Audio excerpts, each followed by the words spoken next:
by Hooked at Curries, Susan Bean at Big Rapids Realty, Big Rapids Pennzoil and Auto Repair, Seth Winger at the Winger Insurance Agency, Gilbert's Carpets Plus Color Tile, Barrington Firearms and Training Center, DW2 Drywall, Michigan ADOS, the Monk Janowitz Funeral Home in Big Rapids and the Janowitz Family Funeral Home in Remus, and Paris Auto Sales.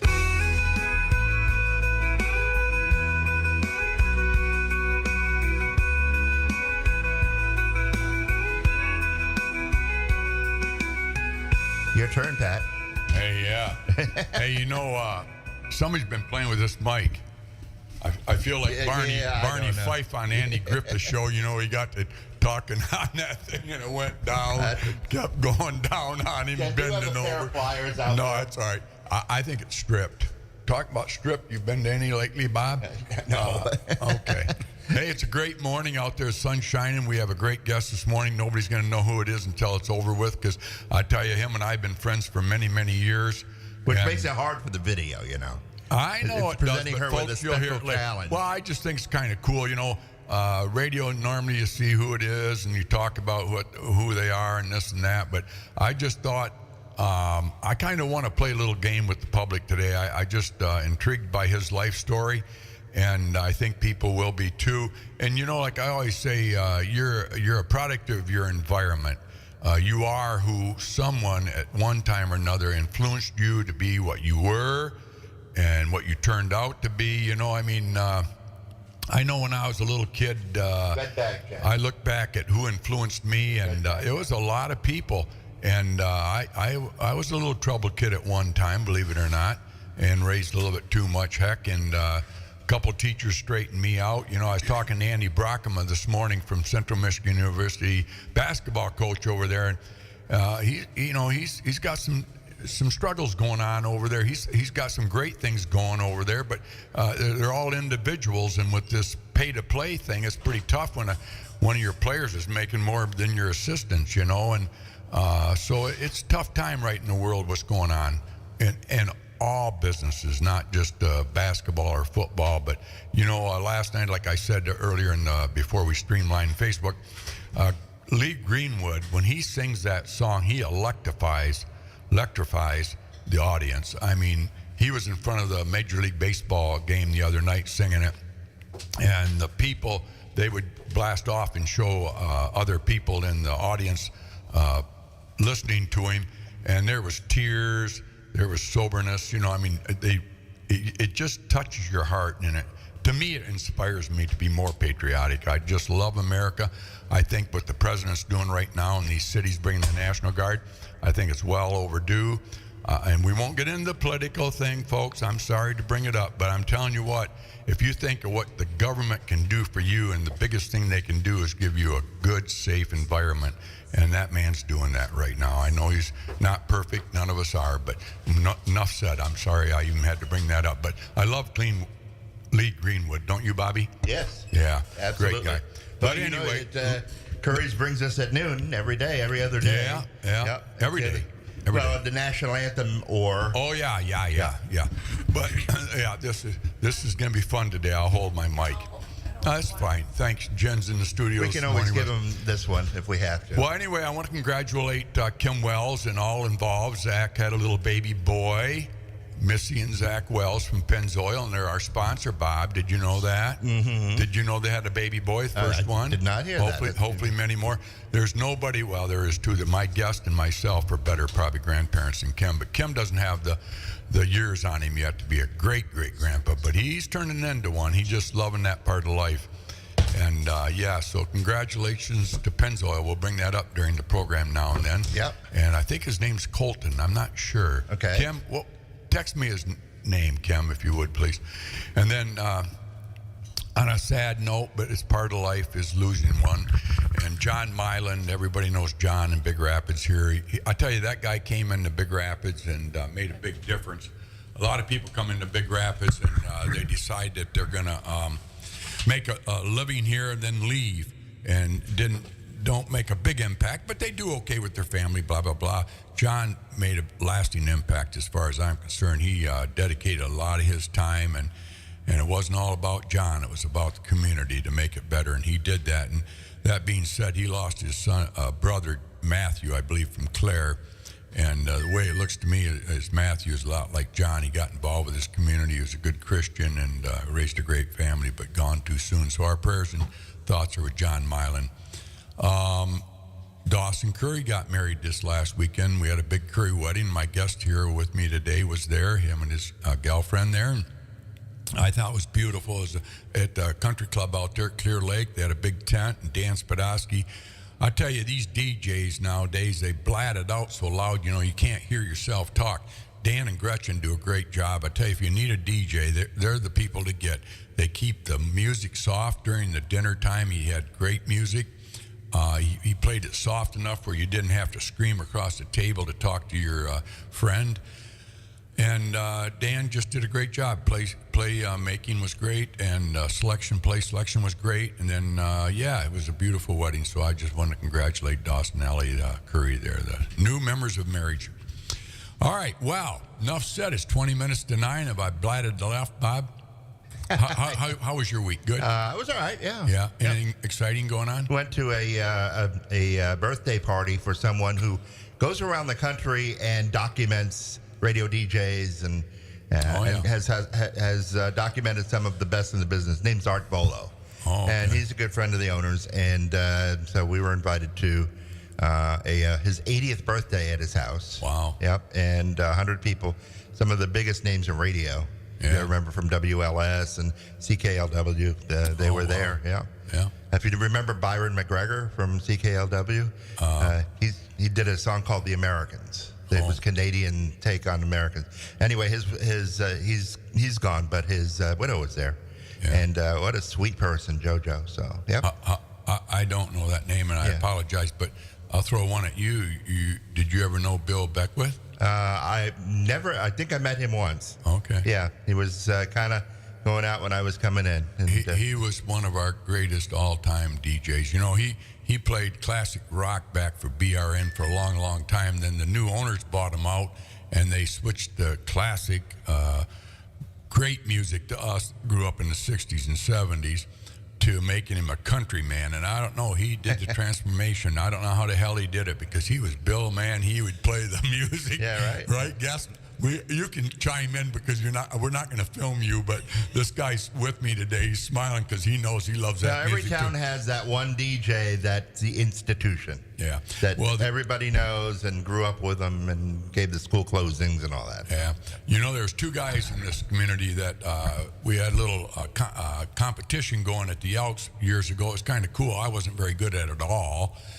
If they played an Eagles song, I could say that's an Eagles song or a Boston song or the Beatles, and that's about it. Or Tom Jones, maybe. But these two guys, they had a competition going. There was more than these two guys. It was a pretty good group of guys, but these two led the way. This guest today, he was one of the leaders. He knew who sang that song. And Greg Johnson, my dear friend that's passed now, he was very good at it too. He knew who played, and those guys would get going right at it. And I thought, my God, why can't I remember who sang that song? But you're pretty good at it, Bob, being you've been singing for a long time. I don't really sing, but yeah, one of these days. You try to keep a musical knowledge. Yeah. Right. Well, I never did that. Yeah. But that being said, before we start our program again, I have one more thing. Natalie Hemby is going to be playing at Fair State Eisler Center tonight at 7 o'clock. Thank to Paul Quant. He's a good friend of hers. He met her down in Nashville. Right. And she's a Nashville artist, songwriter, singer, whatever. She's just a great person. We talked to her on the radio not too long ago with Paul. Was that last week or week before? Oh, it was a couple weeks ago. Yeah. 2 or 3, something like that, yeah. Yeah, I got to start taking memory stuff. But anyway, she's coming tonight, folks, so it's a free concert. She wrote Pontoon, okay? Yep. So if there's the one song everybody knows, she wrote it. So if you want to see that. And her storytelling about how she came about Pontoon, she's going to be talking about that. Did you know that? Yeah, well, she teased it on the show. She's very smart. She teased it just a little bit, just to keep people's interest up. Yeah. But she'll tell the full story tonight. Yeah, she's quite an incredible lady, so should be a good show. I'm going to try to make it. 7 o'clock, Eisler Center tonight. Show your support. Show her that you appreciate her coming to town. I think she'll be stopping at Curry's Day for lunch, Tab. Nice, okay. So we got to get over before Maybe 12. She'll give you a pontoon. Pontoon, the story on Pontoon. Eat a sandwich Yeah. Well, anyway, this we'll gentleman. record that and make that your commercial. I'll tell you what I'm going to do, Bob. I'm going to start talking to our guest this morning that nobody knows who it is. Right. And they're all sitting there going, good God, Pat, you're BSing too much. I don't care. I love myself. Nobody else might. But anyway, you're going to give the number out, the radio station's number. Okay. And the first person, not the third, or should we go to the fifth? No. Let's just do let's not get our hopes up here. Well, how about the 10th? People aren't dialing the phone like I know. The other radio station always said that. Nobody calls in. Yeah. Nobody does. Yeah. But anyway. I mean, years ago, I could get 150 calls. Not anymore. The first person that guessed who this guest is today during our program, during his talking about his life, will get a free Curries hat and belong to the Curries Hat Club. Yeah, and I haven't gave one out in a long, long time. A lot of people buy them. They are for sale. Yep. A reasonable discounted Buy price. your membership into the club. Yeah. I had to buy and all the money goes to a charity. Yep. On the hat. Okay. The people that I buy it from. Good. They're charity. She's a nice girl. Yeah. But anyway. I thought it was the Curry Foundation. No, it goes to charity. She's a nice girl. But anyway. Because you have to put a new foundation in, so it's the Curry Foundation. Yeah. So what number, caller, will Okay, it it's be? 231-592-1039. Say it one more time. 231-592-1039. If you're driving, it's right there on your dashboard. It comes up in the display. So 231-592-1039. All right. So now our program begins. That wasn't too long, was it? No, only 20 minutes. Well, I tell you, when I came in here, I wasn't feeling all that great, but Lee Greenwood, thank you, Lee. If you're listening this morning, I really appreciate that song, and I know millions others do too. So, I got a guest, and I listened to his life story a week or so ago, or whatever it was. And I said, man, I'd like to have you on my radio. I said, for a couple of reasons. One is you've been a staple of the community, loved and hate just like me.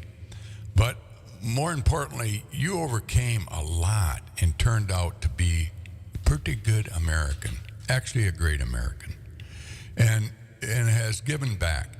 But he could have went the other way at one time or another in his life. And we're going to talk about that. He's going to tell us. I'm going to try to keep my mouth shut. He's going to try to tell you who influenced him, who helped him, how he got into that, how he got out of that, who did this for him, who did that for him, how he ended up in Big Rapids, why did you stay in Big Rapids. You want me to ask you questions, Mr.? I'll call you Mr. this morning. Good morning. Oh, my goodness. Well, first of all, I want to say thank you, Pat.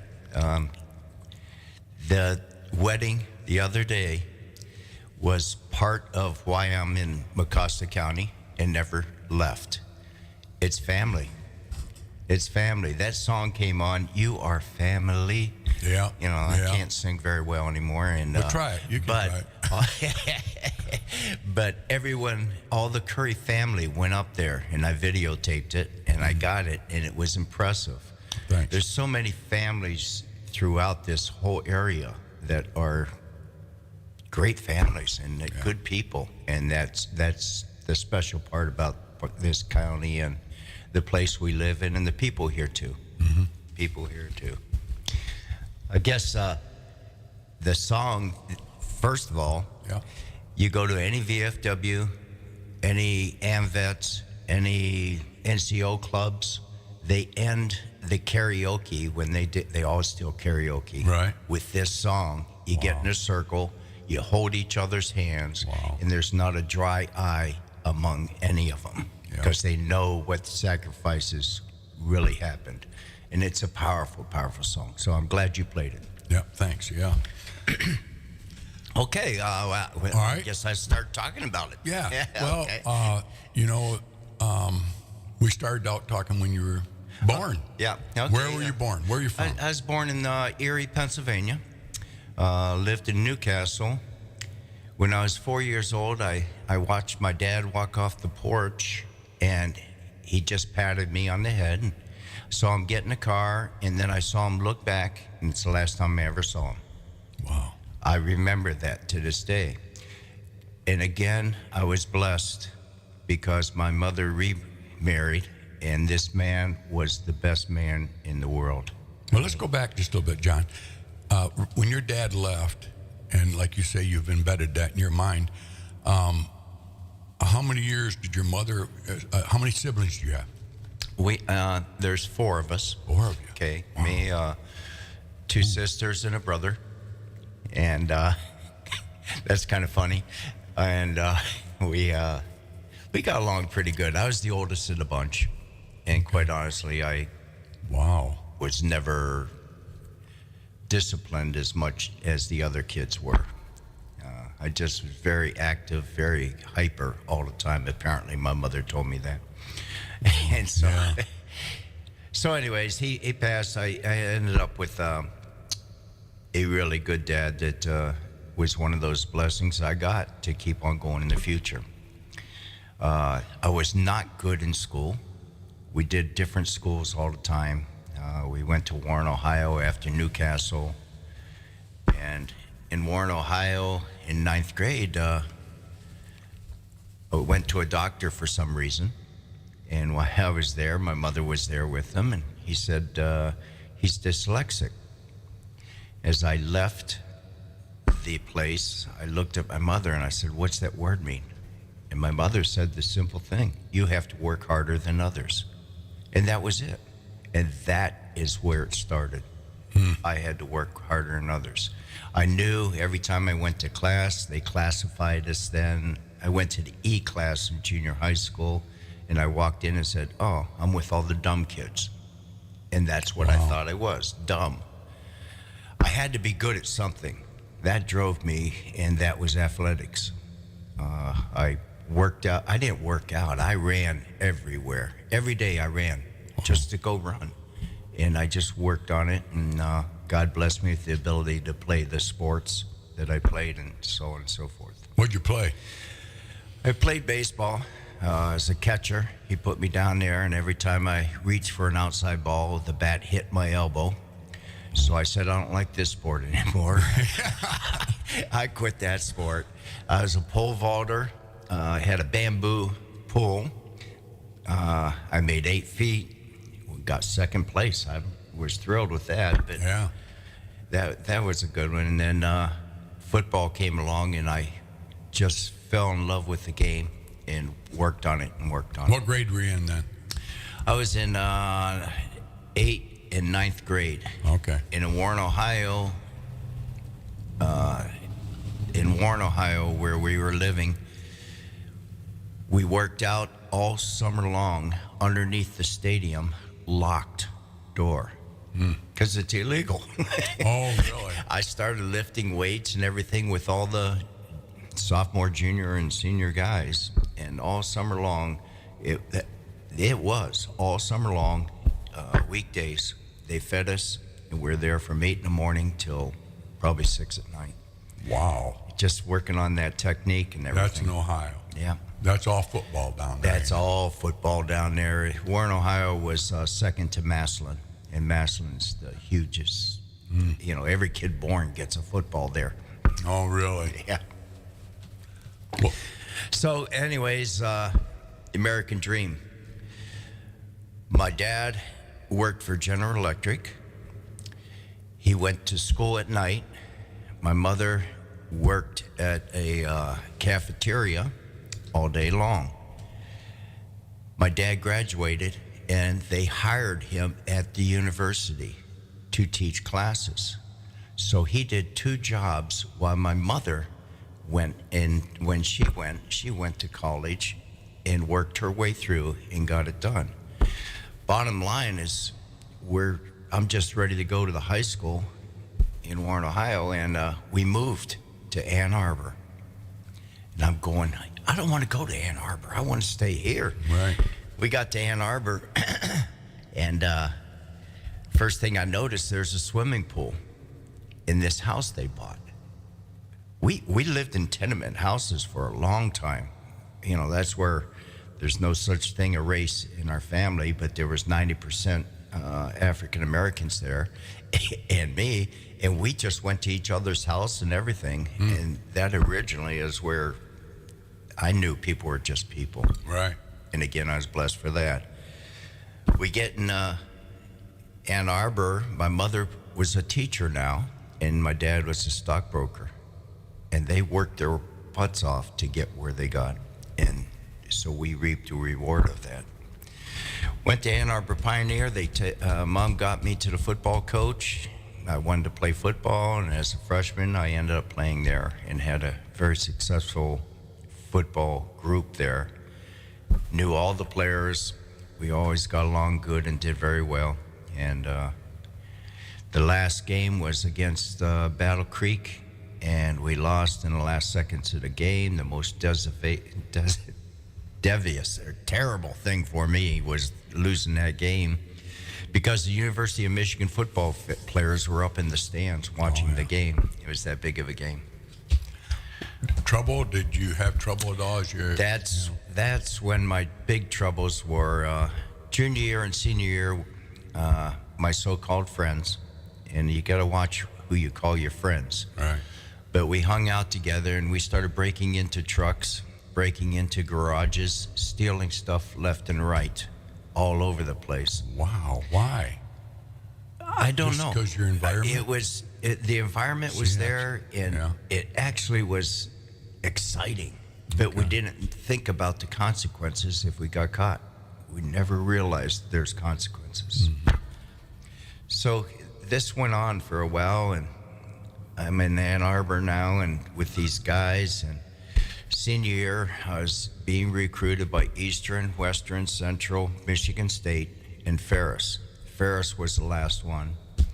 Bob Leach came, and many people should know that name. He's a great coach here and a great man. He's passed now, but very good man. He came and walked into the house, and I'm sitting there ready to talk football and everything, and he looked at me and shook his head, and he started talking to my parents. We got to get this guy in school. We got to get him to graduate, help him get to be something. He has a 1.8 grade point average. I mean, this is going to be hard for him in college. And it hit me, this guy cared. So that's how I ended up coming up to Ferris. Wow. That was a big impact in your changing your life then. Yes, it was. It changed my life. First of all, I got away from all those guys. Yeah. And I was in an environment up here in Big Rapids. I was amazed. Seemed like there was only 3 red lights in the whole town. Right, yeah. There was nothing on the west side of campus, nothing at all over there except the police department for campus police. Yeah. And I think a satellite or something like that. Oh, wow, yeah, you're back dating yourself That's now. 1969 when I came here. Okay, yeah. And again, God gave me the gift of football. I played very well. I started the whole season and everything, and went out for wrestling after. What position did you play? I was a linebacker. Okay. We're giving too much away. Oh, no, I don't think.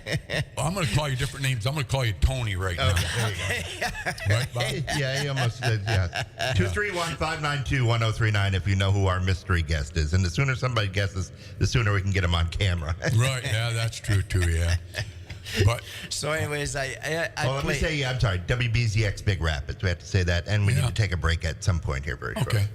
Okay, I'll finish this out real quick. Yeah. Did really well, went out for wrestling. First year that had wrestling at Ferris. Miller? Yeah, very first year. And he came up to me and said, John, rats. Yeah. He came up to me and said, Tony. Right.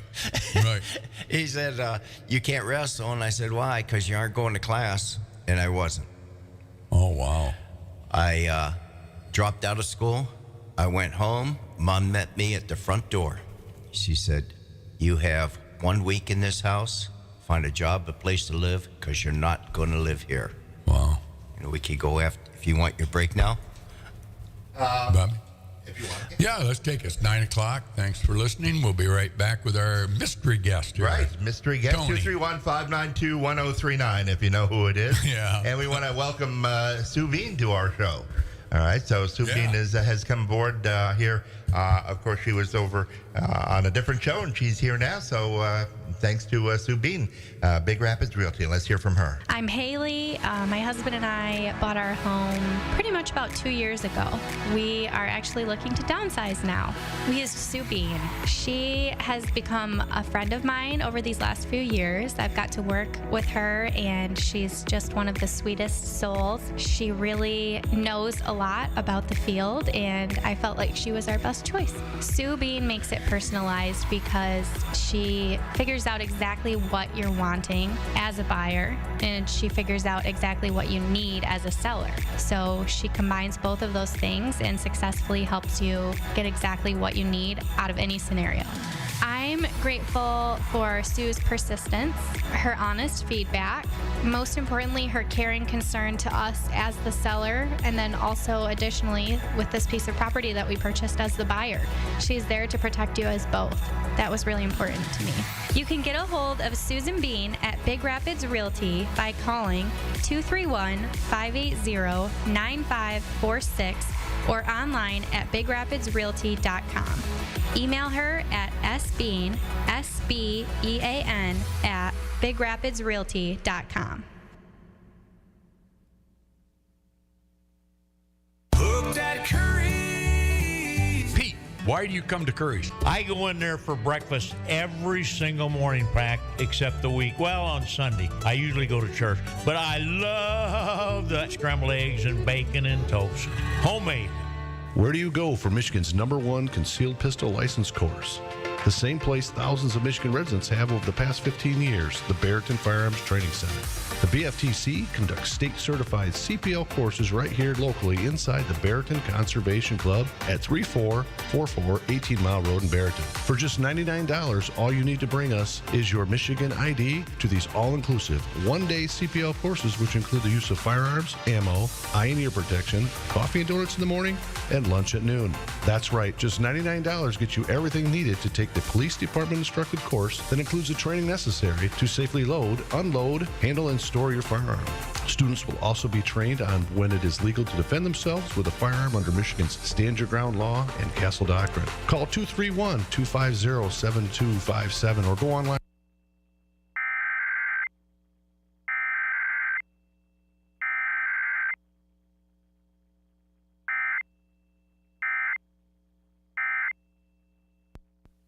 Where do you go for Michigan's #1 concealed pistol license course? The same place thousands of Michigan residents have over the past 15 years, the Barrington Firearms Training Center.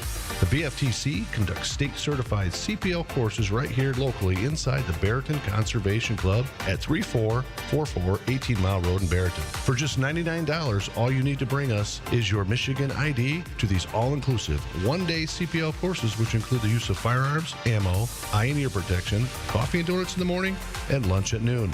That's right, just $99 gets you everything needed to take the police department instructed course that includes the training necessary to safely load, unload, handle, and store your firearm. Students will also be trained on when it is legal to defend themselves with a firearm under Michigan's Stand Your Ground law and Castle Doctrine. Call 231-250-7257 or go online at michigancpltraining.com to register for one of their upcoming $99 all-inclusive CPL courses. Get armed, get trained at the Barrington Firearms Training Center. All right, we are back, Pat, and we have a caller. Oh, who is it, Bobby? I don't know. Let's find out. You're on the air on B1039. Patrick Morrow. Patrick It's Morrow.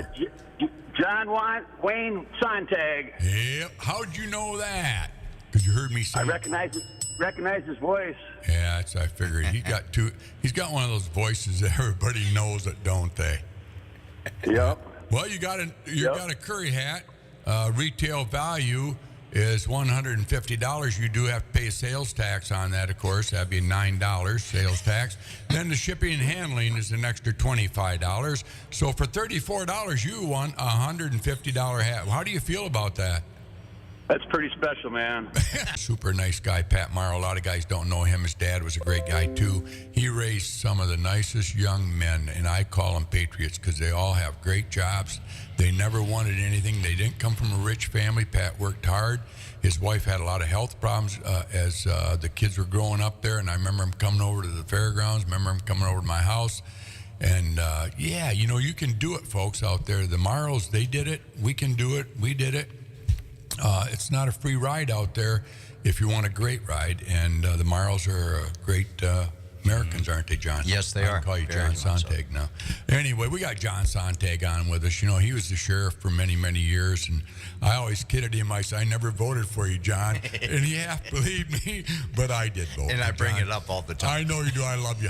Well, I have little stories about everybody, you know, and that's my story That's on your you, you know. And you just, your whole life's intriguing to me anyway. So, and I love life stories. And if you're out there and you'd like to share your life story, get a hold of me. I'll put you on the heartbeat.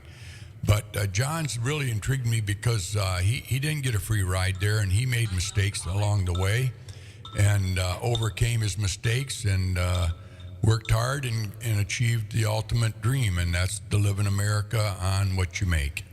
And he never was he never wanted from anybody. He did what he did to make it. So I'll shut my mouth. Do we want to go back to an ad?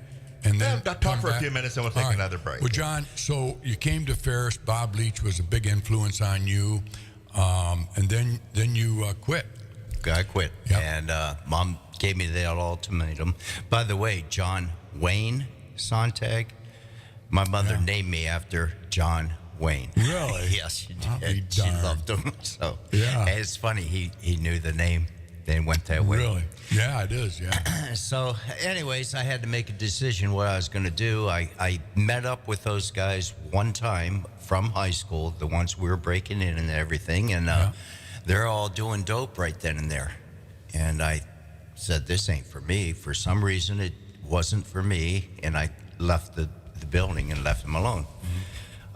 Very patriotic family, so I went down and volunteered. I volunteered in the Army to go in the Army. It's during the Vietnam era. I did not go to Vietnam. I went to Panama. I was just, good Lord was looking after me, I guess. Right. We went to Fort Knox. Everyone went to Vietnam except me and another guy. Went to Fort Gordon.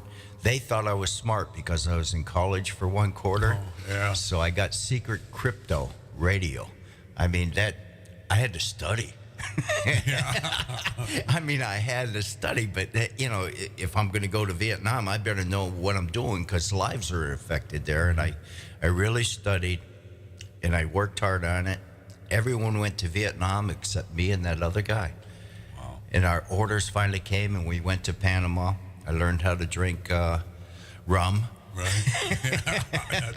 Started your profession, huh? And I sent one top secret message, and that was my career in the military. What happened when I went to the military, I didn't think that I could get up at 6 o'clock in the morning and live. I don't know. I was just one of those guys. Sure enough, that changed. Yeah. I got structure in the military, and I needed it desperately. So you would tell a young guy today that doesn't know what he's doing to go into service? Oh, would you? by far, yes, I would. The hint he had, I was in top physical shape. Mm-hmm. I mean, Yeah. I was. Right. Mental, all I had to do was the mental stuff. They try to break you down mentally and physically. So if you're going to go in the military, get in shape before you go, and it's an easy ride right then and there. You know they're going to yell at you, and it doesn't bother you. Right, yeah. But right. it gave you structure. It just changed my life a lot.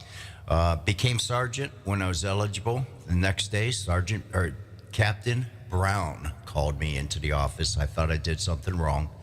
And I went in and he said, "You're the kind of person we need in the Army. You need to re-up." And I told him right then, I said, I can't.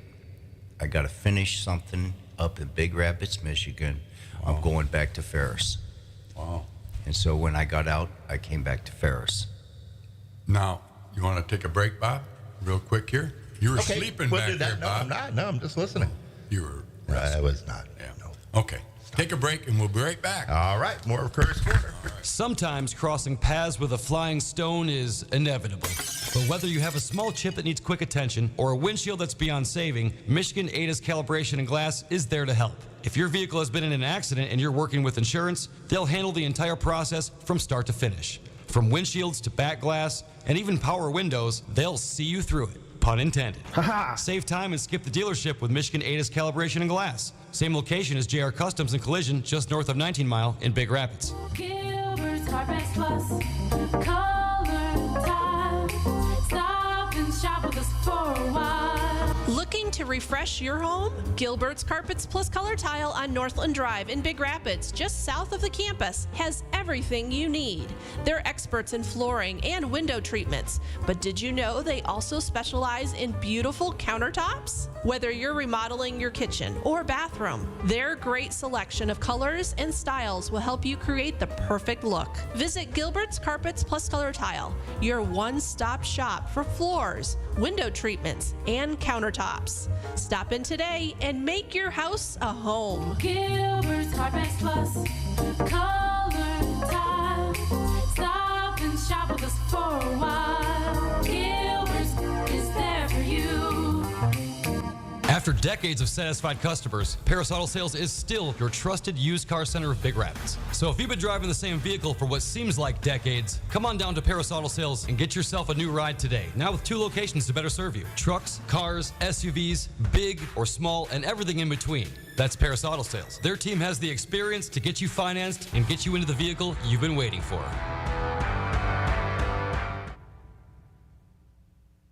I'm Seth Wenger from Wenger Insurance. For more than 100 years, we've been providing professional service and competitive insurance to West Michigan. Come visit us on Perry Street in Big Rapids or give us a call at 796-0778. We're here for you now, and we'll be here when you need us most. 796-0778. Pennzoil in Big Rapids is your quick-stop shop for oil changes and so much more. With certified techs and 35 years experience, they'll have you in and out in a flash, and a free car wash with every service. And don't forget about tires. As quickly as the seasons change in Michigan, it's easy to lose your grip. Luckily, Pennzoil in Big Rapids has the tires you need to dominate all seasons in Michigan. Big tires, fast tires, grippy tires, sleek tires. Go see Zach Wells at Big Rapids Pennzoil today. He'll get you back on the road and ready to roll. That's Big Rapids Pennzoil, located at 710 North State Street, or give them a call at 231-796-4730. When the time comes to say goodbye, you need a funeral home that understands your family's needs. The Monk Janowitz Funeral Home in Big Rapids and the Janowitz Family Funeral Home in Remus have been a trusted part of this community for generations. They do take care of every family like their own, and they hear it time and time again. My name is Christina Beers. I would say there's lots of funeral homes in the area, but there's only a small few that can do it with class and with quality and with that personal touch and care. And I would put Janowitz Family Funeral Home at the very top of that list. Let them help guide you through a challenging time with care, respect, and compassion. The Monk Janowitz Funeral Home in Big Rapids and the Janowitz Family Funeral Home in Remus. Local, professional, and here for you when it matters most. Good morning, America. Welcome back to Bob and Pat here on 103.9 WBZX, the only one in the whole world. Right. Aren't we, Bob? We are. Yeah. Bob comes from Connecticut. No. John comes from Ohio. New York. And I come from Michigan. I never got out of Michigan. Well, I did leave for a little bit. I went on vacation one time to Florida. But anyway, you know, John Sontag's with us, and I had him kind of a mystery guest this morning because I wanted to talk about his life. And what really intrigued me about his life is, you know, I grew up here in Big Rapids, Safe Haven, you might call it. We lived in a nice little lily white town. Everybody went to the factories, went to the hardware stores or the barber shop. Everybody knew everybody growing up in Big Rapids, and I was very fortunate to be a big part of that. And when I say a big part of that, because I come from a big family, 12 of us. And we knew everybody, and to this day I try to meet everybody. John came into this town, and kind of a quiet entrance into the town through Fair State. At that time, my dad, I'm sure, went to every game, knew John Sontag, but not a lot of people didn't know him. And so now I want to touch on a little bit on how people gathered information on you. How did you complete the journey into getting into Big Rapids, being part of Big Rapids, and you ultimately were the sheriff of Big Rapids. So, you know, a little history here. Our sheriffs, dated back to the 1800s, were pretty much raised in Big Rapids and Mecosta County. Just the ones I remember going back, Sheriff Wise, Gerald Wise, and his wife, she did the cooking in the sheriff's office at that time for the prisoners, and Gerald was a great great mentor to a lot of young people. Jim Stockwell, I remember him working for him. Gary Lau back in the day, Larry Cox, all those guys. Brought up a lot of good law enforcement, and that was before instructional law enforcement came about. They didn't have any schools to be a cop. You just came with common sense and knew how to draw. And then Hank Ware became the sheriff, beat out Jim Stockwell, which was the undersheriff, and a great one at that. And Hank won it, popularity contest. He was a city officer in Big Rapids, and then he was from Morley Stanwood, outstanding athlete down there, so he had a lot of notoriety down there. People liked Hank, and they voted him in. And then I don't know where I'm going to stop here, John, because you were a DARE officer. I think you started that program through Hank. I was the first one to do the program here, yes. Yeah. So you related to those kids, and I will say when you ran, everybody in the county knew you because of those kids in those auditoriums that you hit, and you were good to people. You got the personality. You're outgoing. Yeah, we all got our critics. Right. You know, we all got our critics, but overwhelmingly you won that race, and you were a sheriff for 12 years? 14 years. 14 years, wow. And then, and it wasn't given to you. You earned it. And you had people run against you, thought they could beat you. You couldn't be beat. But let me ask you this. When you were a DARE officer, did you look in the eyes of those kids like, I was there and I don't want you to go there? I mean, did that help you instruct those kids? I was working with 5th and 6th graders. Mm-hmm. And since you brought that up, I had Big Rapids School, mm-hmm. and I went to a 6th grade class, and I'm in there, and I told them, you can call me John, you can call me Mr. Sontag, you can call me teacher, I don't care, and I'll call you sir or ma'am until I know your name. And I had kids that we started doing it that said, I can't do this. I got ADHD. I got the alphabet. All of them were classified with things that said, I can't do this. And that's where my dyslexic came in. And my mother, you just have to work harder. And I said, close your books. We need to talk. And I went from conversation about my mother and I had to work harder to becoming a sheriff. I was a stupid kid in the class. I used those words. They understood it. Yeah. I was a stupid kid in the class, and some of you think the same thing. It's not true. Quit saying you're ADHD. Quit saying you're the alphabet, whatever excuse you have for not being able to do something. You can do it. Mm-hmm. Just start working on it. And I truly did that to those kids and went to them. Plus, the other thing is 6th and 5th graders, they think they know everything. Right. They really do. So I'd tell them a joke like, why'd the goat run off the cliff? And they'd look at me, and I say, well, it's because he didn't see the U-turn. Yeah. Those kids would giggle and giggle like a first grader. Yeah. I mean, it's just, you knew you could get to them that way, and that's the way it was. How about, I know you related to them really well because you're a child at heart anyway. Yeah. So I admit that. Well, you are. You're just a good person. You are John Sontag, John Wayne. But anyway, how about attention span? How long was the classes in DARE back then? They don't do it anymore either, do they? That's two questions. No, they dropped the program. That program, they said that is not stopping the kids from getting on drugs and stuff. And that is true. It delayed them.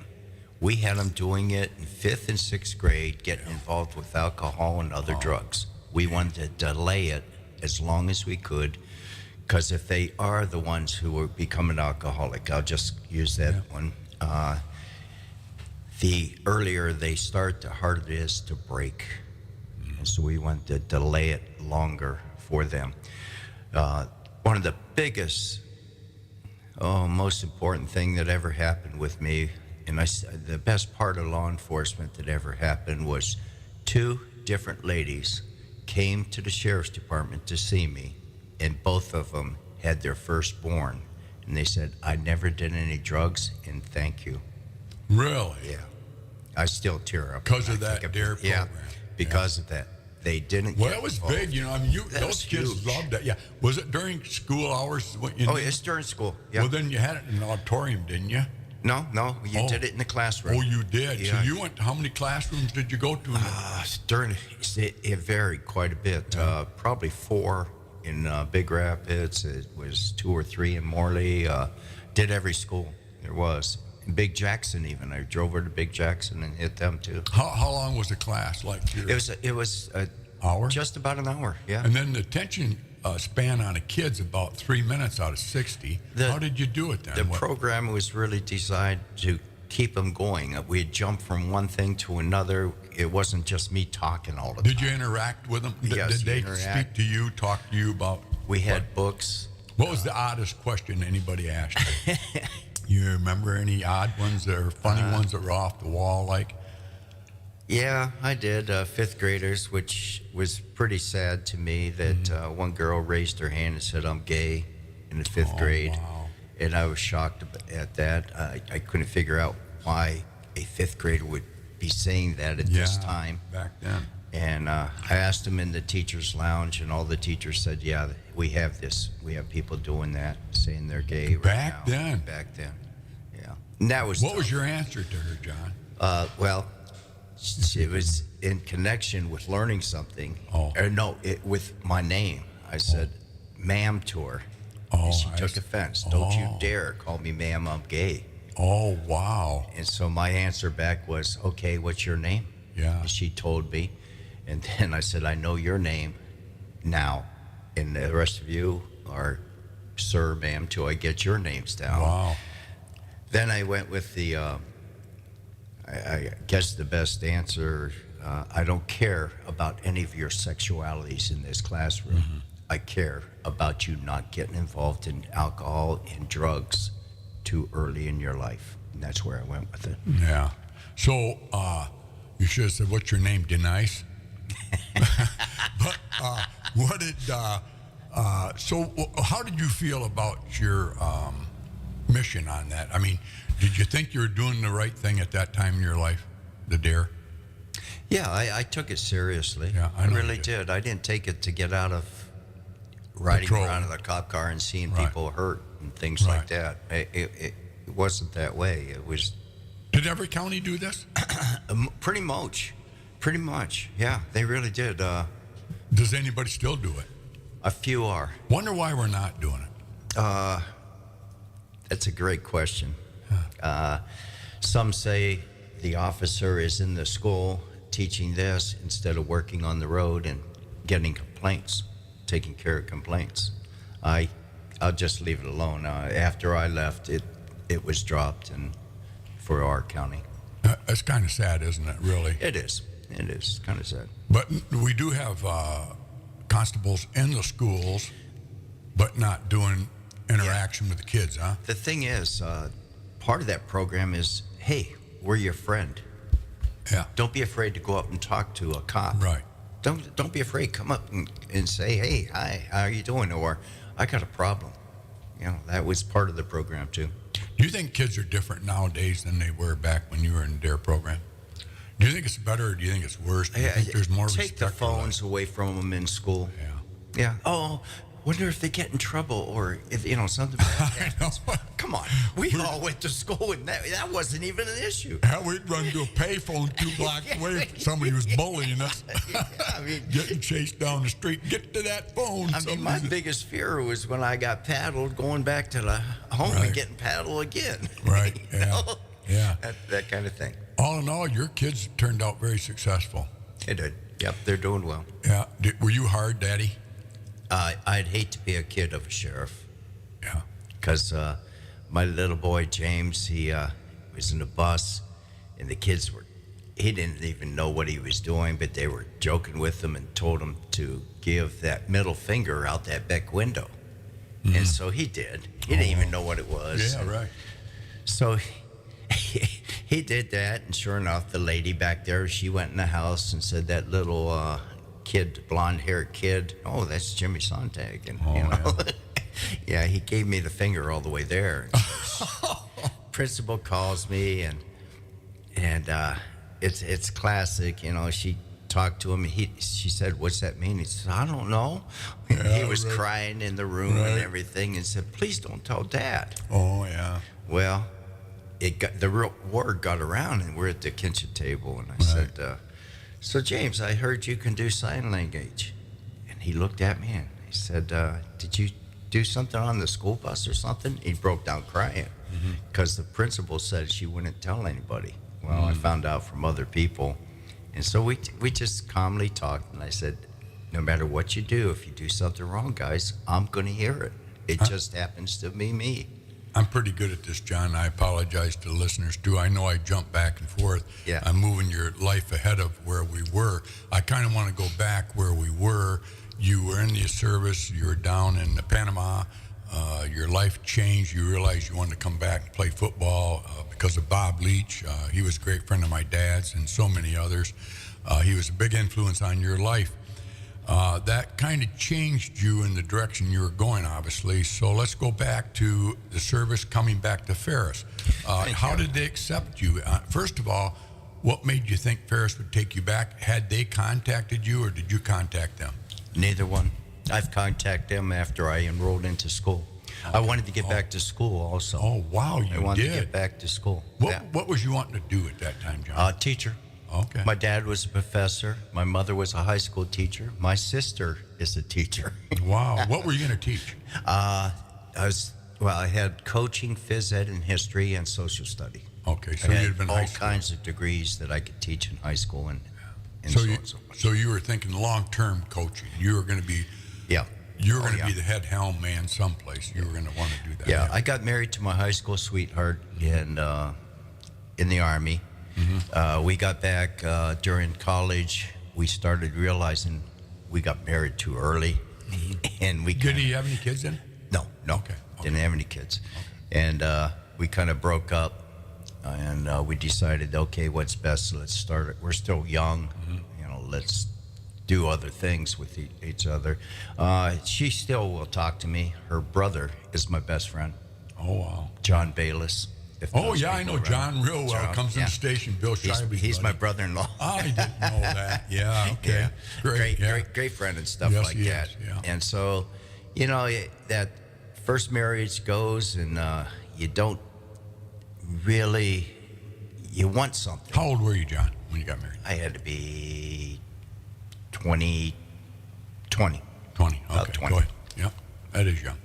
And and things like that. And so, I messed around and finally found another lady, and I married her, and it lasted 6 months. Oh wow. Okay. Yeah. You were the man. Big mistake. Matter of fact, I know a good friend of mine who said, Bob Grunts, don't marry this woman.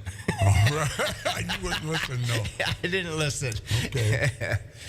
And that's another part of my life, that deep trouble.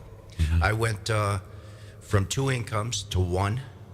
Still had to do it. I went to the bank, and Carl Boroff said, I can't make my house payment. He said, what? I told him the situation. I said, I just can't make my house payment. I don't have any money. And he said, all right, John, we'll skip this one, no penalty. Wow. They can't do that today. No. But back then they could. Right. I went to Grunts Brothers, and John said, here, your little strap for money. And I said, yeah, because I was getting the box of spaghetti that lasted 2 days and all kinds of stuff like that. He said, you just go ahead. We'll mark it down. You don't have to pay. And then Hall's store. Yeah. Hall's store. Yeah. I forgot Chuck his name. Hall. Chuck. Yeah. I went there, and he did the same thing. Wow. He did the same thing.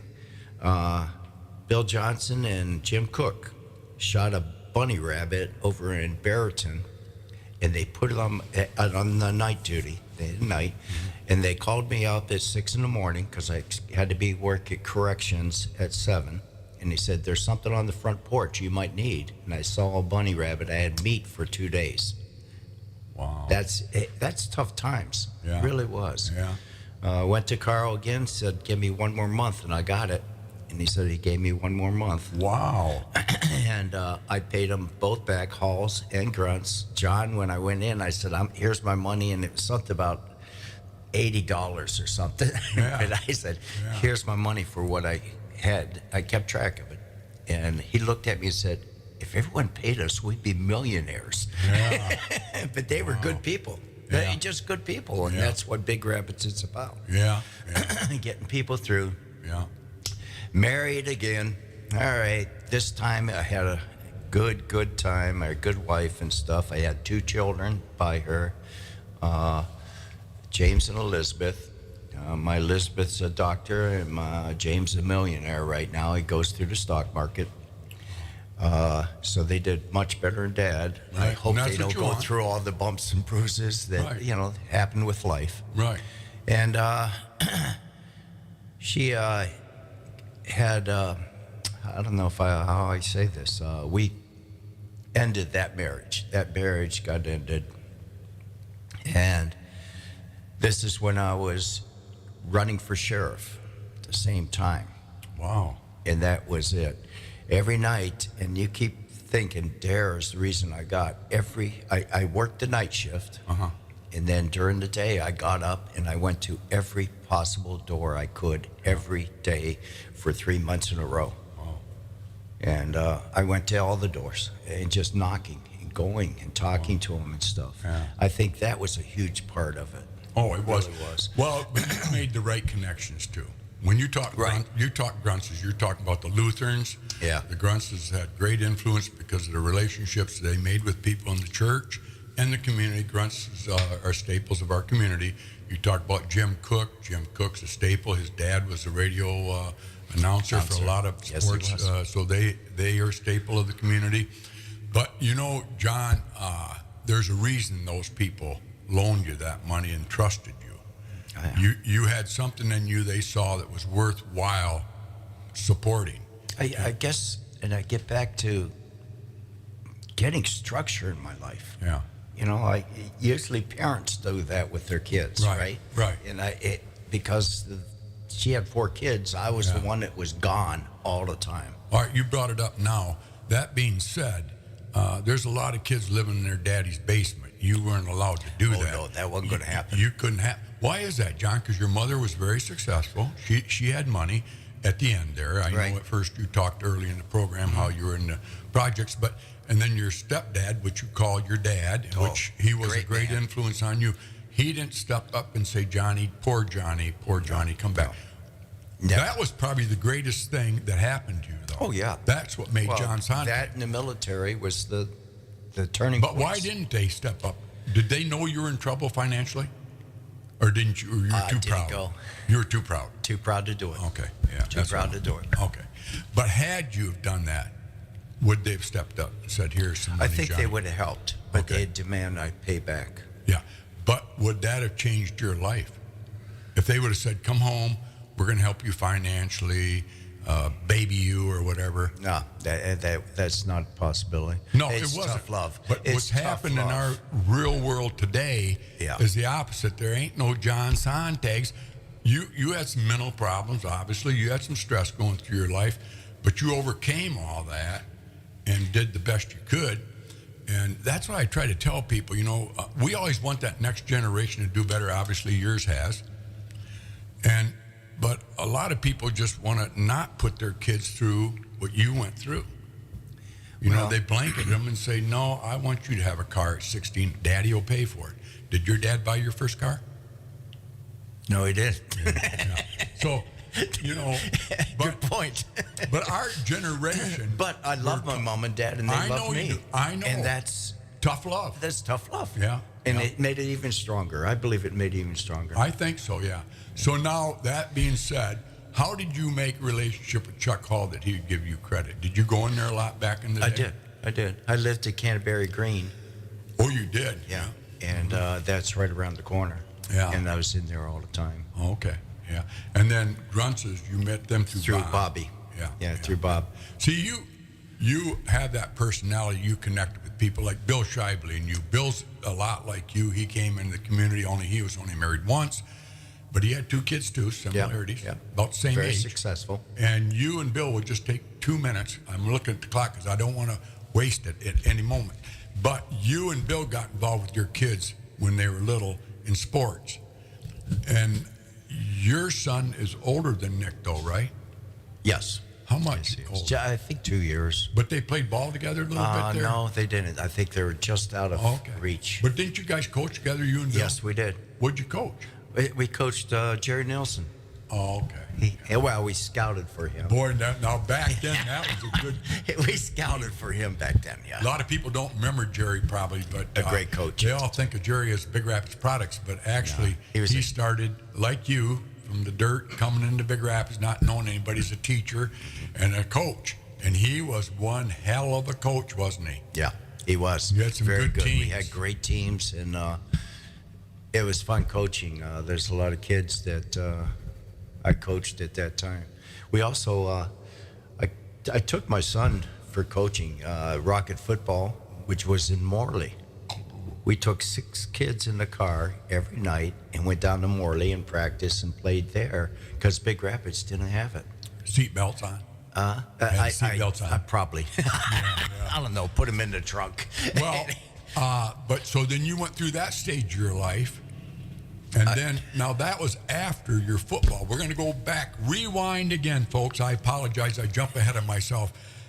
But, all right, so you came back from the service. You went to Ferris. Start. And I walked in, and Jack Hinkle, who I think is one of the greatest coaches, he was a great coach for me, put it that way. He knew my buttons to push and everything, and he's the defensive coordinator. Nick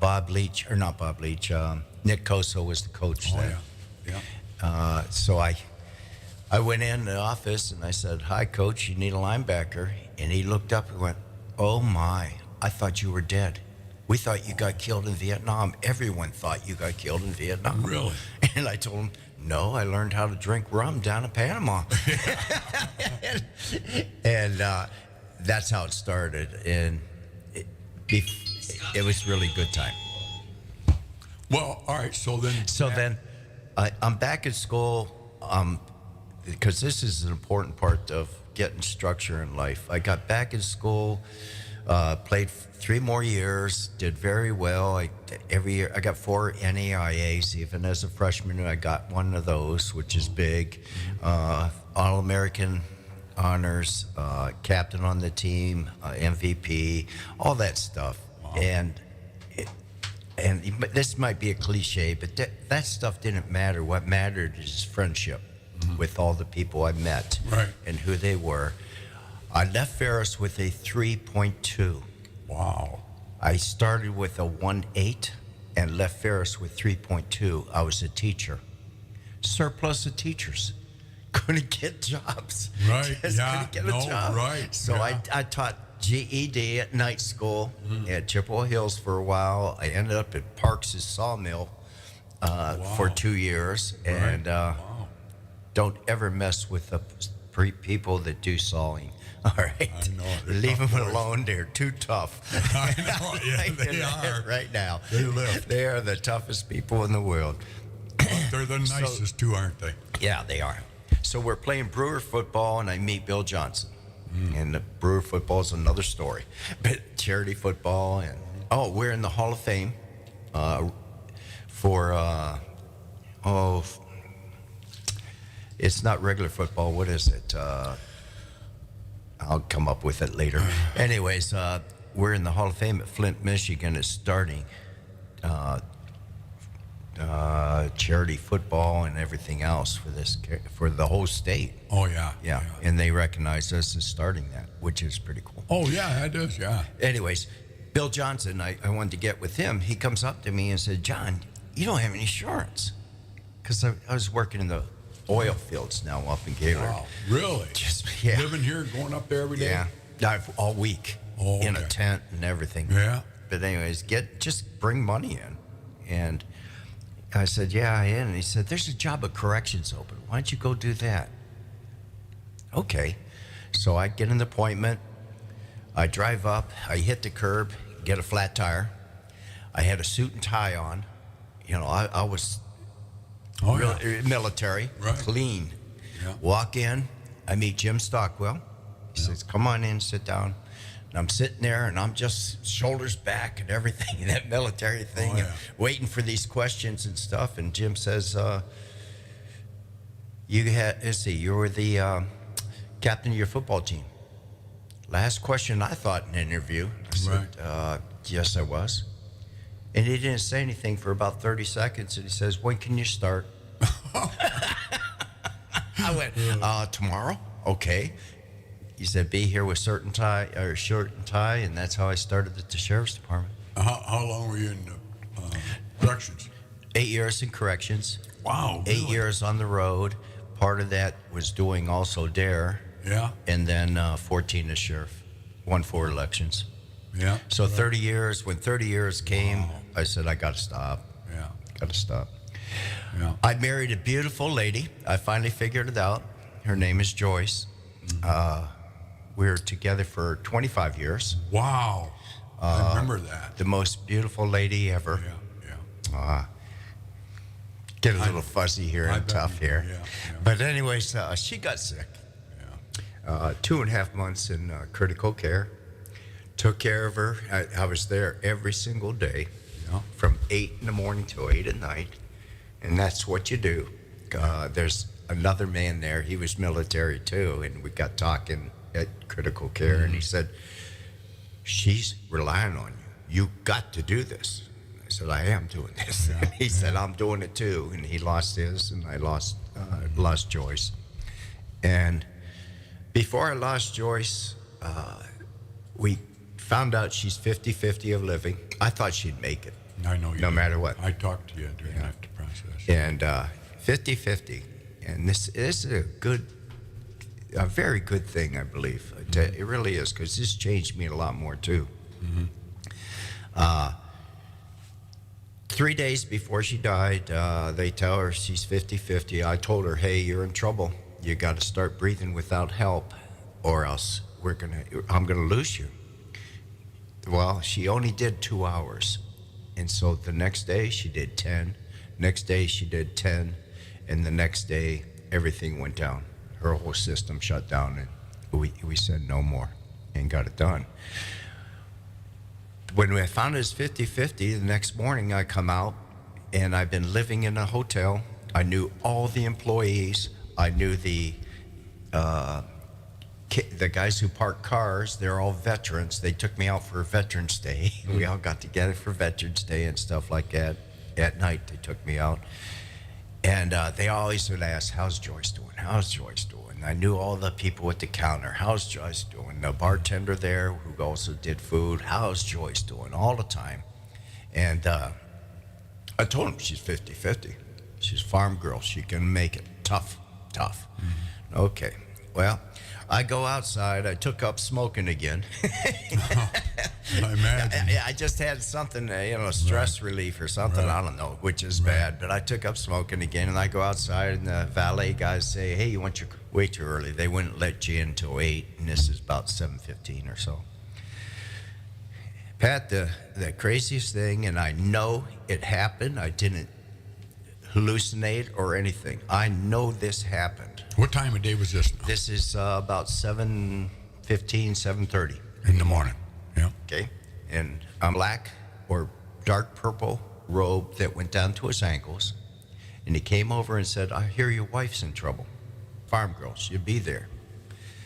He physically reached up and grabbed my head and threw my head into his chest. You don't do that to cops. But the second I hit his chest, something went through my whole body. It was just calm. It was okay, not alert, just calm. And he started. Was that him? No. Okay. Okay. Yeah. The guy still had my head in his chest, and he started praying. And he said Joyce's name. I've never seen this guy. Mm-hmm. And I kept thinking, well, the front counter, they must have told something. Mm-hmm. Then he mentioned my name. How did he get my name? And it was just like that. Then he stepped back, and he said, it's in God's hands. And I looked at him, and humor is my savior. Right. So he said, it's in God's hands. My name is Paul. And he put his hand out. I reached out and shook his hand. And said, well, my name's John. We're both in the Bible. Mm-hmm. Right. And he said the words that just chilled me. It went, I know that. And he said it real quiet, but I know that.